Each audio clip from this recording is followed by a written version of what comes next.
এই মেয়ে দাঁড়াও, কোথায় যাচ্ছ? আমি আমার হাজবেন্ডের কাছে যাচ্ছি। আপনার হাজবেন্ড? এই অফিসের কে আপনার হাজবেন্ড? এই অফিসের বস জাহিদ সাহেবের কাছে যাচ্ছি। কি বলেন আপনি? জাহিদ স্যার? জাহিদ স্যার আপনার হাজবেন্ড? আপনার মাথা কি ঠিক আছে? আপনি মিথ্যা কথা কেন বলছেন? আমাদের জাহিদ স্যারের সাথে আপনার যায় বলেন তো? আর সত্যি কথা বলতে আপনাকে দেখে মনে হচ্ছে আপনি ওনাদের বাসার কাজের বউ। আরে আমি কেন আপনাকে মিথ্যা বলবো? আমি যেহেতু বলছি আমি আমার হাজবেন্ডের সাথে দেখা করতে এসেছি, আমি কি সেটা পারি না? আর এখানে মিথ্যা বলার কি আছে? কি ব্যাপার ইমন, কি হয়েছে? অফিসের সামনে এভাবে চিল্লাফাল্লা করছো কেন? স্যার দেখেন, এই মেয়ে বলছে উনি নাকি আমাদের বসের ওয়াইফ। এই মেয়ে, তুই তো নিজের চেহারা কোনোদিন আয়নায় দেখেছিস? কোথায় আমাদের বস আর কোথায় তুই? আর তোকে তো দেখে মনে হচ্ছে একটা গরিব ফকিন্নি। আরে এটা কি ধরনের বেয়াদবি করছেন আপনারা আমার সাথে? আমি আপনাদের বলছি জাহিদ আমার হাজবেন্ড, আর এটাই সত্যি। আমি আপনাদের মিথ্যা কেন বলবো? আচ্ছা, আমি যদি বলি শাবনূর আমার বউ, আপনি কি সেটা বিশ্বাস করবেন?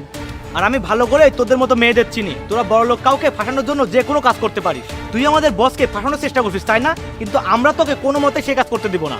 আমি আপনাদের বিশ্বাস করানোর জন্য আসিনি, তাকে আমার জরুরি দরকার, আর তাকে আমি ফোনে পাচ্ছি না, এজন্য আমি এখানে এসেছি। আপনারা তাকে গিয়ে বলুন তার ওয়াইফ এসেছে, তাহলেই হবে। আজ স্যার অনেক ব্যস্ত, স্যারকে কলে পাওয়া যাবে না।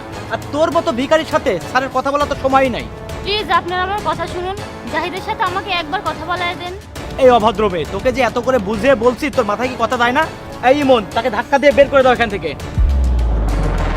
ঠিক আছে স্যার, এ যাও যা বলছি। ফকিন্নির বাচ্চা, তুমি কি চাও আমাদের চাকরি খাইতে? ফকিন্নির বাচ্চা। জানি না এসব কোথা থেকে আসে।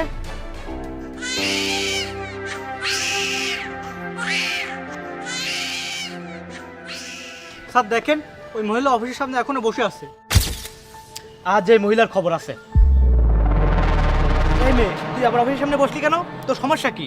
এই দেখছেন না আমার বাচ্চাটা কান্না করছে, আমি আমার বাচ্চাটাকে নিয়ে এখানে একটু বসেছি, তাতে আপনাদের সমস্যা কি? তুই তোর বাচ্চাকে নিয়ে বসার আর কোনো জায়গা পাস না? আমাদের অফিসের সামনেই বসতে হবে? তুই এখান থেকে উঠে অন্য কোথাও গিয়ে বস, তাড়াতাড়ি যা। আমার বাচ্চাটা একটু কান্না করছে তাই এখানে বসলাম। এমন করছেন কেন? আপনি গিয়ে আপনার কাজ করুন না। তোর বাচ্চা কান্না করছে সেটা আমাদের দেখার বিষয় না। তুই এখান থেকে যাবি যাবি। এই, তোমার কি কোনো জ্ঞান নেই? স্যার তোমাকে চলে যেতে বলছে, তুমি যাচ্ছ না কেন? তুমি কি আমাদের চাকরি খাওয়াতে এখানে এসেছো? দেখো বোন, আমি তোমাকে ভালো করে বলছি, তুমি এখান থেকে চলে যাও। এই, তুই এখনো বসে এখানে কি ভাবছিস? এটা কি তোর বাসা? এটা আমাদের অফিস।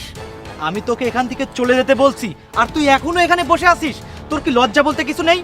আচ্ছা ঠিক আছে, চিল্লাচিল্লি করেন না, থামেন। আমি আমার হাজবেন্ডকে এখন আবার ফোন দিচ্ছি।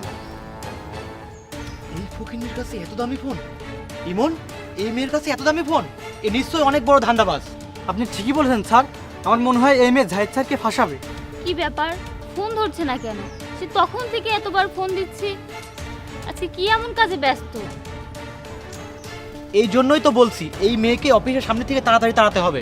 কি ম্যাডাম, ফোনে কি নেটওয়ার্ক পাচ্ছে না? এমন কিছু না, আসলে ওনার নাম্বার ব্যস্ত বলছে। হ্যাঁ হ্যাঁ, আমি জানি, এসব কথা সবাই বলে। দেখুন, আমি আপনাদের কোনো মিথ্যা কথা বলছি না, যাই সত্যি আমার হাজবেন্ড। যাই হোক, আপনাদের বিশ্বাস না হলে আমি আরেকবার ট্রাই করছি। ঠিক আছে, আর একটু ট্রাই করেন। কি ব্যাপার, এত ব্যস্ত? কার সাথে কথা বলছে সে? কি ব্যাপার, ফোন ধরছে না তোর হাজবেন্ড? যাই হোক, তোকে দেখে আমি বুঝতে পেরেছি তুই বসের ওয়াইফ না। তুই প্রথম থেকেই মিথ্যা বলছিস। আসলে তুই একটা ধান্দাবাজ। ইমন, এক কাজ করো, এই মেয়েকে ধাক্কা মেরে এখান থেকে বের করে দাও। এই মেয়ে, তোমাকে অনেক ভালো করে বলেছি, তুমি আমার কথা শোনো নাই। যাও এখান থেকে। এই কি হয়েছে? স্যার দেখেন, কত বড় এই বেয়াদব মেয়ে, অফিসের সামনে থেকে যেতে বলছি, যাচ্ছেই না, তা ধাক্কা মারে বের করে দিয়েছি। তোমার এত বড় সাহস, তুমি আমার স্ত্রীকে ধাক্কা দিচ্ছ আর বেয়াদব বলছো? হ্যাঁ, সে আপনার স্ত্রী? কেন, সে কি তোমাদের একবারও বলেনি সে আমার স্ত্রী? আর তোমাদের মধ্যে কি মানবতা বলতে কিছু নেই? একটা বাচ্চা কোলে করে সে দাঁড়িয়ে আছে, আর তুহিন আপনিও কি তার মতো দাঁড়ানো হয়ে গেছেন? স্যার মানে মানে কি মানে মানে করছেন? মানে কি? আর কি ধরনের কথা বলছেন আপনারা আমাকে? গরিব ফকিন্নি? আমি অশিক্ষিত? আমি ইংলিশে অনার্স কমপ্লিট করেছি, আর আমি সিম্পল ভাবে থাকতে পছন্দ করি। আর কিছুদিন হলো আমার বেবি হয়েছে, আর এই অবস্থায় আমি স্বাভাবিকভাবে একটু সিম্পল থাকি। আপনারা তো বুঝবেন না একটা মেয়ের মা হওয়া কতটা কষ্টের।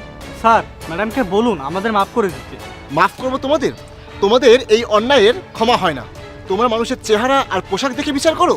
তোমাদের আমি এখনই আমার অফিস থেকে বের করে দেবো। স্যার প্লিজ এমনটি করবেন না, এই চাকরির উপর আমাদের সংঘাত চলে। স্যার আমাদের এবারের মতো ক্ষমা করে দিন, আর কোনোদিন এমন ভুল হবে না। প্লিজ ম্যাডাম, এবারের মতো ক্ষমা করে দিন। তোমাদের কোনো কথা আমি শুনতে চাই না। তোমরা আজই আমার অফিস থেকে বের হয়ে যাবে। এই শোনো, এবারের মতো ওদের ক্ষমা করে দাও, ওরা ওদের ভুল বুঝতে পেরেছে। ওদেরও তো একটা ফ্যামিলি আছে, আর আমি চাই না ওরা ওদের ফ্যামিলিকে নিয়ে কষ্টে থাকুক। দেখেছো তোমরা, তোমরা তাকে এত অপমান করার পরেও সে তোমাদেরকে নিয়ে কত ভাবছে। যাও, এবারের মতো তোমাদের ক্ষমা করে দিলাম। এই অফিস চলো।